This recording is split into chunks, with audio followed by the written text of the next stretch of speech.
It's time to love and appreciate Sam Hyde. He's a neo-Nazi. He just absolutely. Why? Well, you see, You ever notice they do it super aggressively too? Borderline neo-Nazi, misogyny, racism, transphobia, xenophobia, the forefront. Because there wasn't social cohesion. And there's the social cohesion, social trust, yes. Because stupid people are supposed to be on the side of conformity. If only.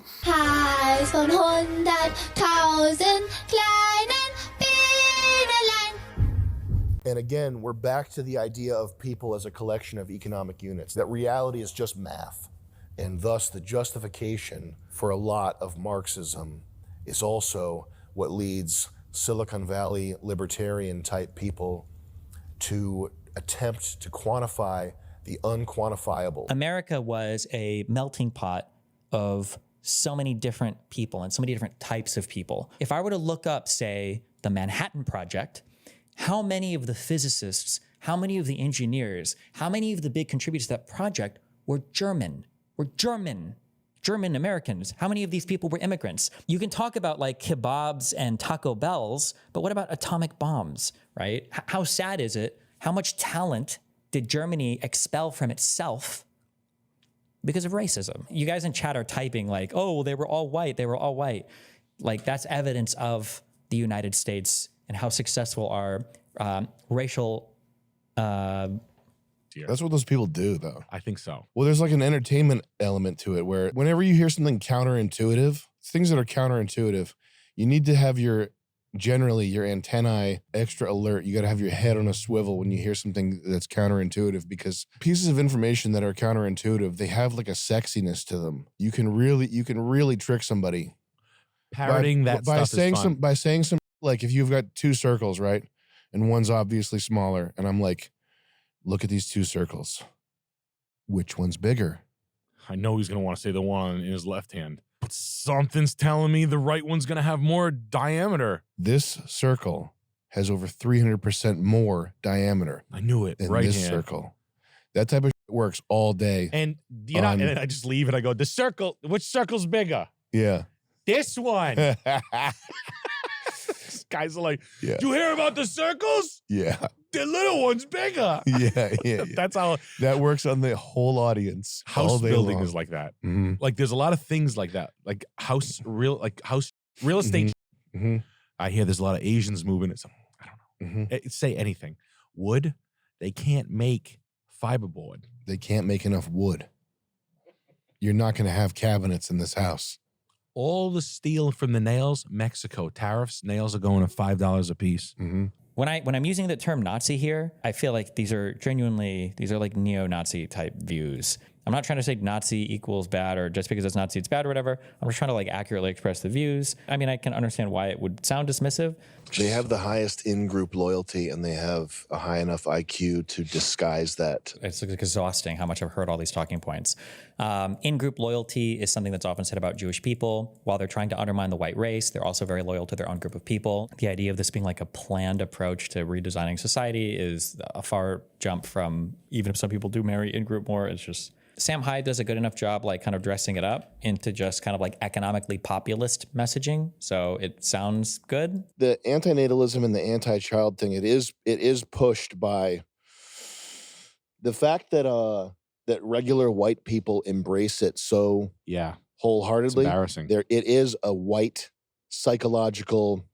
psychological sickness problem. It propagated in movies. I think it's if it's wasps, it might be that it's has something to do with once you reach a level of economic success and like dinks, dual income, no kids, that whole like 80s, the thing that started coming up in the 80s, and also being more, if you're a wasp, you're more susceptible to virtue signaling, and it is like if you say what virtue signaling is on one level, it's that it's the same thing as conspicuous consumption. So if you have a lot of money and you want to let people know you have a lot of money, you go buy a Lamborghini, because a Lamborghini, it is obviously a depreciating asset. It's a waste of money. What you're telling people is you have so much that you can afford to throw it away. That's what conspicuous consumption is about. And there's parallels in the animal kingdom of like just mating rituals where you're, I don't know, throwing bananas away, letting bananas rot in a pile to show that you don't need the bananas because you have so many. That's the philosophy behind conspicuous consumption. And virtue signaling is on one level just an extension of that, and it's that you have so much. It's kind of like this. It's kind of like James Dean smoking a cigarette in a leather jacket on a motorcycle.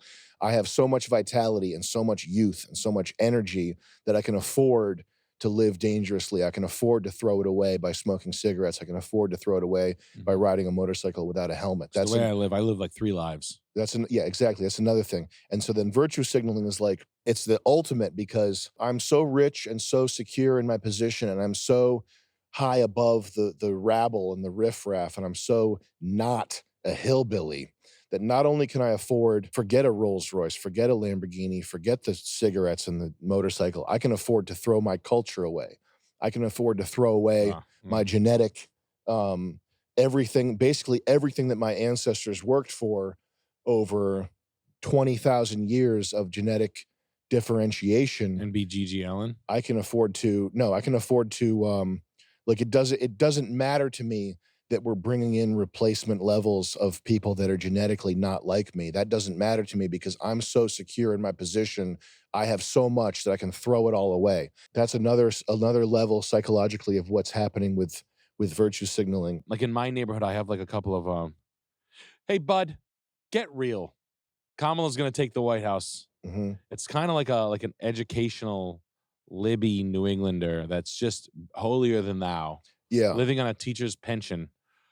But it's because I didn't have to do anything. But but those people, they really are desperate to show that they're not hillbillies. Yes. They're not rubes. That they're sophisticated.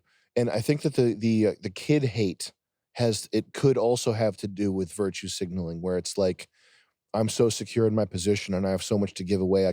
We can give away our genetic future and I don't even care about my offspring.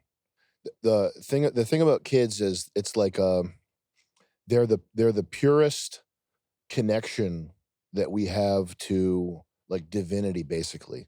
Like they're ultimate, they are like the ultimate expression of innocence. I think that the people who like hate children or resent children, it's basically because they hate and resent life. Healthy functioning societies, they need more than gadgets. They need more than Marvel, more than 𝐿. They need a shared ideology, heritage, history, beliefs and values, religion, or they collapse and they crumble. That's Babel. Guess who had shared ideologies, and guess who had shared, ancestries and kingdoms and all of that, right? Everybody across the entire continent of Europe, and they fought for centuries. And not to be an American elitist, but like America ends up dominating all of them, right? That's every empire that's been crushed because there wasn't social cohesion. And there's the social cohesion, social trust, yes. Things like cathedrals and the Sistine Chapel and works of art like sculpture that takes 10 years to make. Yeah. Nobody does that. Casinos. Yeah. The best casinos in the world. The best football stadiums. Yeah. But nobody is doing these projects where you are like pouring yourself into it for a decade to get it done, except for like very weirdo outlier people who are doing like, I can't even think of anything.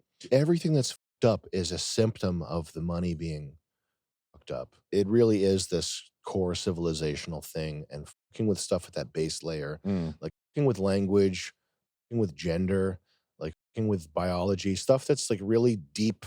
Yeah. When you fuck with stuff that's deep, you can't even control what happens. Yeah, no, I get what you're saying. When there is this basically all the negative societal elements like compound, and you have distrust of other groups, you have distrust of the government and stuff. That's when fraud does become rampant. I mean, that's why our phones are blowing up with these scam calls and why these bank account scams and stuff is because it's just the lack of trust and the lack of a sound foundation. It's all compounding and accelerating and making everything sort of go into overdrive together. What else are you gonna do? Play by the rules? Be noble? be the guy that plays Monopoly fair when everyone else is cheating. Well, the people that dunk on flat earthers, the reason Kemper is the guy. you ever sorry. notice they do it super aggressively too, right? Like if Yeah, you it's a big pie in your face. if you go on a science subreddit or something and you even mention any tinge of flat Earth, people come out of the woodwork to rip you apart, and it makes their day. It's like something out of Ghost when the demons come out and drag you to hell. The reason for that is the flat Earth stuff is the normal person's the defense. There's no way to counter it, and it is perfect. It's the normal person's way of saying, "You, I do not trust establishment science. I do not trust doctors. I don't trust any of this." It's perfect. And that's deeply disturbing, even if it's total fakery. To say you're a flat earther, it deeply disturbs the people who are enjoying the comfort of conformity. Dave Matthews Band concert goers. It's the perfect enemy. All of them. It's like hairy armpit girl versus Paris Hilton blonde girl. It's the perfect nemesis. Yeah. Walks right in. And you can't shut down the flat earth thing. It's the guy that's it's Nate Diaz. It's being too stupid to argue with. You can't shut down a flat earther. You can't penetrate that. You can't make them, you cannot bring them over to the side of the establishment science. Once you're out, you're out. Yeah, you never go back. Yeah, you don't trust anything exit. ever again. And it's the bell curve again. It's they're losing stupid people, and that's very upsetting to them because stupid people are supposed to be on the side of conformity. They're supposed to be there. Because it refutes every single thing you've been told in all of history and all of school, so it is like a bomb. Yeah. When the low people, the peasants and the people that are down here you get the simmering of resentment. You get the fomenting of discord. The possibility of a lie being that big makes them want to get big too. Yeah. All of the school, all of the movies, everything. NASA. It's shattering when you seriously consider it. Trillions of dollars, NASA, animators. There is no God. There is no God. Everyone, let's enjoy space. There's lots of technology increasing. There is no God. The technology is increasing at such an exponential rate, in maybe 600,000 years, we'll see the moon. There is no God. We are your God, the space genies. Well, the Big Bang happened, and why? Well, you see, there is no God. That's why. What are you going to do about it? You refute that, you're not getting any grants, any fellowships, anything, a job? No. There is no God. That's what science is. Science and theoretical physics is a device whereby to disprove God. That's another big one. God distance, of course. But the mystery of this world, it's not a physical mystery you're looking for or a portal to that BS. It's something else. Christ said the kingdom of heaven is within you. I'm sure a lot of people also said things, but that is the one I am most familiar with. And I don't think it's figurative. It's literal in ways that you have been so distanced from spiritually, you are not even aware of the existence of it. That's what I'm saying. It just goes back to the old, you can't fight fire with fire. What you're looking for or the healing is not going to be material.